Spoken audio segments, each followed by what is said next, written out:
everyone, it's Mr. Dennis, DennisHelppieMusic, and today I'd like to talk about the subject of rosin. The first thing that comes up is, what in the heck is rosin? Rosin comes in a little container,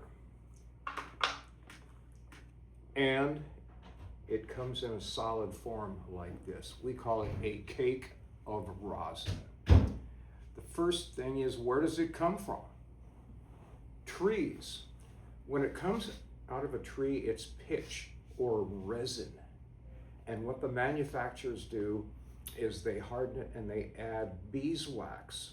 The beeswax gives the rosin the ability to go on the bow more easily. This is a violin bow, and when we rosin the bow, we draw it back and forth like this. And in fact, the solid block of rosin deposits white rosin dust on the bow. Why do we rosin? It gives the bow grip on the strings. This is my violin here. And after rosining, gets more grip on the strings. Rosin is also used by baseball players. They have what's called a rosin bag at the pitcher's mound. The rosin bag emits a little bit of rosin dust so the pitcher can grab the ball and snap it, throw a slider or a curve much more easily. It used to be used by gymnasts as well. Now they tend to use chalk a little bit more.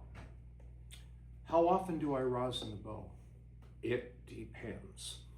What you want to do, first of all, is take a look at your strings and see how much rosin dust is on the strings. Many times we have too much rosin. What I recommend is to take a cloth or a little piece of tissue and put some alcohol in, isopropyl alcohol. Wipe it on your strings. Don't get any on the violin. In this case, there's rosin dust on the wood, but I'm not using the alcohol on the wood, just the strings. And so now my strings are completely clean, and I freshly rosined my bow. As I draw the bow, you will see a little bit of white powder on the strings. That's exactly what we want to have on there. A thing to watch out for is too much rosin buildup. And a phrase that I use that's kind of funny, I think, is we want rosin dust, not rosin crust. Sounds a bit like a comedy routine. But you can tell when you have too much rosin crust by just rubbing your finger on there, and if you can feel the buildup, you're going to need to clean off your strings like that.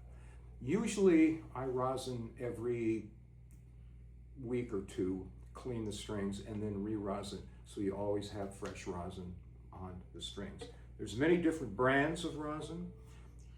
One that I prefer is called Hidersine. It's made in England. They've been doing it there for a long time. One of my favorite little phrases here, it says, connect with thousands of other Hidersine players under my Hidersine. So I guess if you're feeling a little lonely or left out, you can touch base with other rosin users so they can be part of your network. If you have any questions regarding rosin, feel free to contact me at helppieden@gmail.com. Happy rosining.